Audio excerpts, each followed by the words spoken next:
नमस्ते छात्रों, आज हम विषय हिंदी के अध्यापन में व्याकरण विभाग की ओर जाने वाले हैं। इसके पहले छात्रों व्याकरण में हमने अव्यय और अव्यय के भेद भाग 1 पढ़ा है, जिसमें हमने अव्यय यानी कि क्या, अव्यय कौन से शब्दों को कहा जाता है उसके बारे में जानकारी ली। साथ ही साथ अव्यय के कुल कितने भेद हैं, कौन कौन से हैं उनके नाम, और क्रिया विशेषण अव्यय, यह अव्यय का पहला भेद हमने पढ़ा था। आज अव्यय और अव्यय के भेद भाग 2 इस वीडियो में हम संबंध सूचक अव्यय, समुच्चयादि बोधक अव्यय और विस्मयादि बोधक अव्यय, इन तीनों अव्यय भेदों के बारे में परिभाषा के साथ और उदाहरणों सहित विस्तृत में जानकारी लेने वाले हैं। तो चलिए छात्रों, आज का अव्यय भाग 2 में हमारा अगला अव्यय भेद है नंबर 2, संबंध सूचक अव्यय। इसकी जानकारी लेंगे। अभी यहाँ पर आपको एक चित्र दिया है। चित्र में 2 लड़के हैं और एक पाठशाला का चित्र दिया है। उस पर आधारित कुछ वाक्य दिए हैं। नंबर 1, रमेश राकेश के साथ विद्यालय जा रहा है। नंबर 2, विद्यालय इनके घर के समीप है। नंबर 3, विद्यालय के चारों ओर एक उपवन है। अभी इन वाक्यों में के साथ, के समीप और के चारों ओर 2 शब्दों का संबंध बता रहे हैं। यानी कि तीनों वाक्यों में ये जो शब्द है वो शब्द आपको अलग रंग से दिए हैं। वो शब्द आपको 2 शब्दों का संबंध बता रहे हैं। जैसे कि के साथ पहले वाक्य में आया है, रमेश और राकेश का संबंध बता रहा है। तो दूसरे वाक्य में के समीप, ये शब्द घर और विद्यालय का संबंध बता रहे हैं। और तीसरे यानी वाक्य में के चारों ओर, यह शब्द आपको विद्यालय और उपवन का संबंध बता रहे हैं। ये सभी के साथ, के समीप, के चारों ओर संबंध बोधक है। यानी कि 2 शब्दों में 2 वाक्यों में संबंध प्रस्तापित कर रहे हैं। और इसके लिए संक्षेप में हम ऐसे कह सकते हैं कि संबंध सूचक अव्यय की परिभाषा, संबंध बोधक यानी कि संबंध सूचक, जो शब्द संज्ञा अथवा सर्वनाम के साथ आकर उसका संबंध वाक्यों के अन्य शब्द के साथ सूचित करता है, उसे संबंध सूचक अव्यय कहते हैं। यानी कि वाक्य में जो संज्ञा और सर्वनाम के साथ आते हैं ऐसे शब्द तथा वो शब्द संज्ञा या सर्वनाम का वाक्य में आए हुए अन्य शब्दों के साथ संबंध दर्शाता है, संबंध सूचित करता है, ऐसे सारे शब्द संबंध सूचक अव्यय कहलाते हैं। अभी संबंध सूचक अव्यय पहचानने के लिए कुछ जरूरी सूचनाएं। संबंध सूचक अव्यय का प्रयोग बहुधा कारक विभक्ति के साथ होता है। जैसे के बदले, के कारण, के पीछे, की जगह, से दूर, की ओर आदि। अधिकतर संबंध बोधक शब्दों से पहले की, के या से जरूर आता है। अभी संबंध सूचक अव्यय पर आधारित कुछ सवाल देखेंगे। प्रश्न पहला, वाक्य में से संबंध सूचक अव्यय पहचानो। नंबर 1, मास्टर जी उसके पास आए। इस वाक्य में अव्यय है पास, और पास इस शब्द के पहले कौन सा अक्षर आया है? के, जो कि हमने जरूरी सूचना में देखा है कि संबंध बोधक अव्यय यानी कि संबंध सूचक अव्यय शब्दों के पहले के, की, से जैसे कारक शब्द आते हैं। इस वाक्य में पास शब्द जो है वो वाक्य में आई हुई संज्ञा यानी कि मास्टर जी और अन्य शब्दों का एक दूसरे के साथ संबंध दर्शाते हैं, सूचित करते हैं। दूसरा वाक्य देखिए, मैं चांद की ओर देखती रहती थी। इस वाक्य में और शब्द जो है वो है संबंध सूचक अव्यय। और शब्द वाक्य में शब्दों का एक दूसरे के साथ संबंध दर्शा रहा है।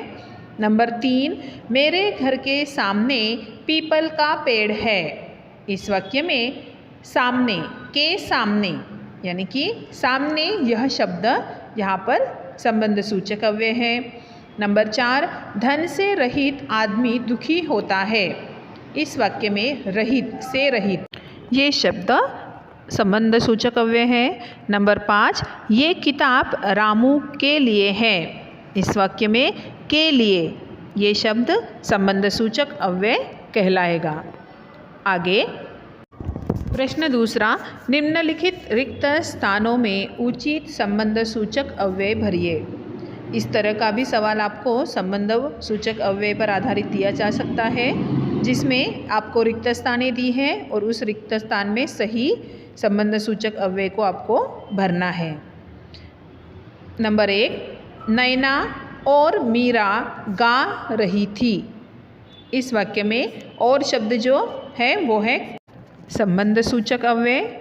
आगे ब, स्कूल के पास बस स्टैंड है। इस वाक्य में के पास यह संबंध सूचक अव्यय भरा गया है और रिक्त स्थान पूरी की गई है। आगे है क, राम माँ के साथ बाजार गया था। इस वाक्य में के साथ यह संबंध सूचक अव्यय भरा गया है। इस तरह संबंध सूचक अव्यय पर आधारित आपको वाक्य में आए हुए संबंध सूचक अव्यय पहचानो, रिक्त स्थानों में सही संबंध सूचक अव्यय भरो या फिर अव्यय दिए हुए हैं और उनका वाक्य में प्रयोग करो और वाक्य बनाओ। इस तरह के सवाल पूछे जा सकते हैं। अभी आगे हमारा अगला अव्यय भेद है नंबर 3, समुच्चय बोधक अव्यय। इसके बारे में अभी हम लोग जानकारी लेंगे। यहाँ पे आपको कुछ चित्र दिए हैं और चित्र के नीचे कुछ वाक्य है, वो हम पढ़ेंगे। यदि मुझे देर हो गई तो बस छूट जाएगी। दूसरा वाक्य है, बस रुकी और सवारी उतरने लगी। अभी इन वाक्यों में से पहले वाक्य में तो तथा दूसरे वाक्य में और ऐसे शब्द आए हैं। दो वाक्यांशों तथा शब्दों को आपस में जोड़ने का काम कर रहे हैं। ऐसे ये दो शब्द हैं। ऐसे शब्दों को ही समुच्चय बोधक अव्यय कहते हैं। जोड़ने का काम करने के कारण इन्हें योजक यानी कि दोनों वाक्यों को एक साथ जोड़ने का काम कर रहे हैं, इसके लिए योजक भी कहते हैं। इस प्रकार हम संबंध बोधक अव्यय की परिभाषा इस तरह से कर सकते हैं। जो अव्यय एक शब्द को दूसरे शब्द से तथा एक वाक्य को दूसरे वाक्य से जोड़ता है उसे समुच्चय बोधक अव्यय कहते हैं। समुच्चय बोधक या उसे समुच्चय बोधक अव्यय को योजक भी कहा जाता है। इनका वाक्य में मुख्य कार्य है दो शब्दों को या फिर छोटे छोटे दो वाक्यों को एक साथ जोड़ना, ये उनका मुख्य कार्य है। अभी इसके कुछ उदाहरण देखेंगे। यहाँ पर कुछ उदाहरण हैं जो कि संबंध बोधक और योजक शब्द जो है ये किस तरह वाक्य में अपना कार्य करते हैं। जैसे पहला वाक्य है, राम तथा सुनीता पढ़ रही है। इस वाक्य में तथा यह शब्द दो शब्दों को जोड़ने का महत्वपूर्ण कार्य कर रहा है, इसके लिए वो समुच्चय बोधक अव्यय है। नंबर 2, राम आया और उसने शाम को समझाया। ये वाक्य तथा नंबर 3, वह उठा और घर चला गया। इन दोनों वाक्यों में आपने देखा होगा कि दो वाक्य एक साथ आए हैं। जैसे राम का आना और शाम को समझाना, इन दोनों को एक साथ जोड़ने का काम किया है और ने। और तीसरे वाक्य में वह उठा और घर चला गया। यहाँ पर वह उठा और घर चला गया, इनमें और शब्द ने इन दोनों वाक्यों को जोड़ने का महत्वपूर्ण कार्य किया है। इस तरह संबंध बोधक अव्यय जो है वो वाक्य में आए हुए दो शब्दों तथा दो वाक्यों को एक साथ जोड़ने का कार्य करता है।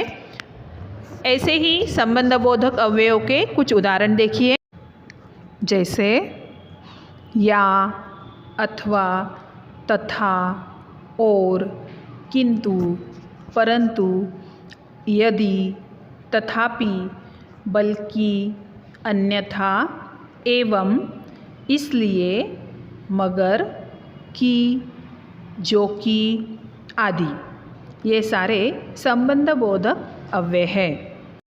अभी इस पर आधारित कुछ प्रश्न देखते हैं। प्रश्न पहला, वाक्य में से संबंधबोधक अव्यय पहचानो। नंबर 1, मैं कर्ज में डूबा था परंतु मुझे संतोष था। अभी इस वाक्य में दो छोटे छोटे वाक्य एक साथ आए हैं। मैं कर्ज में डूबा था और दूसरा है मुझे संतोष था। इन दोनों वाक्यों को जोड़ने की क्रिया परंतु इस शब्द ने की है। इसके लिए वो शब्द है समुच्चय बोधक अव्यय। इसके लिए इसका जवाब आएगा परंतु। दूसरा है शंकर पढ़ा लिखा और समझदार लड़का है। इस वाक्य में समुच्चय बोधक अव्यय है और। नंबर 3, यह जल मीठा एवं ठंडा है। इस वाक्य में अव्यय आएगा समुच्चय बोधक अव्यय एवं। आगे नंबर 4, गलती मेरी नहीं बल्कि मोहन की थी।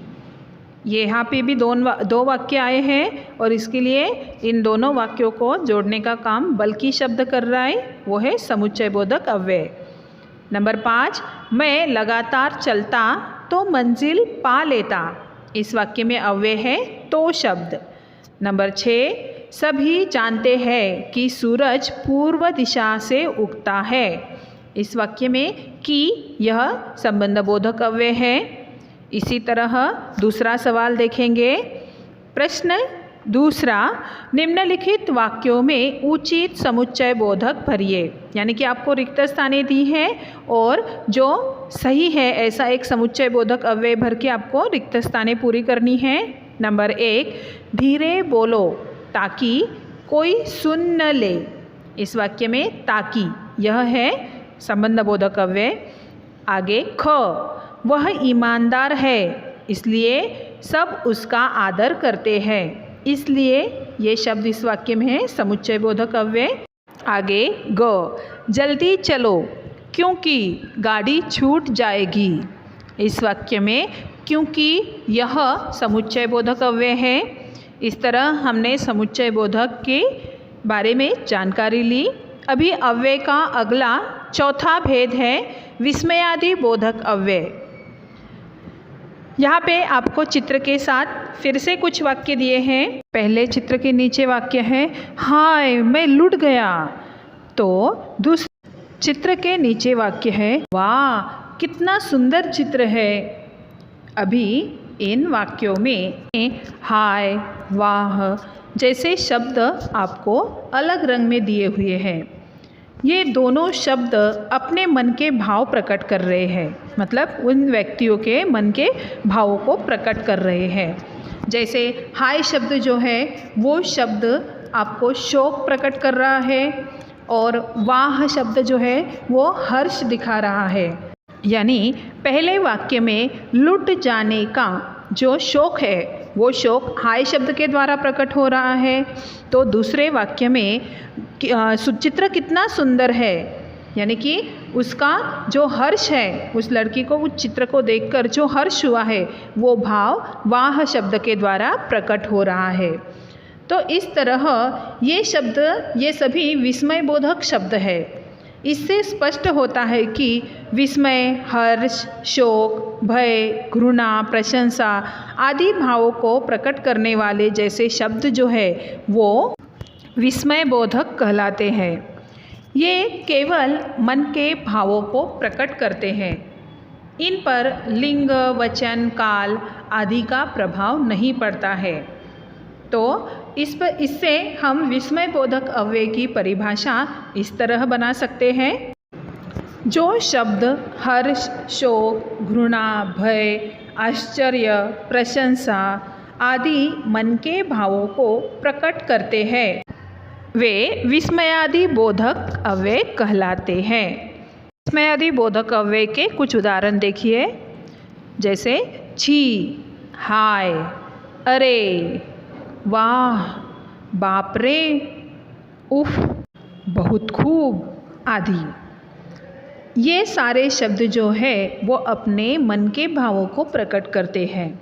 जैसे छी यानी कि घृणा का भाव प्रकट हो रहा है, हाय यानी कि शोक का भाव प्रकट हो रहा है। बिल्कुल आश्चर्य से अपने मुंह से जब हाय ऐसे शब्द निकल आते हैं तो वो शोक प्रकट कर रहे हैं।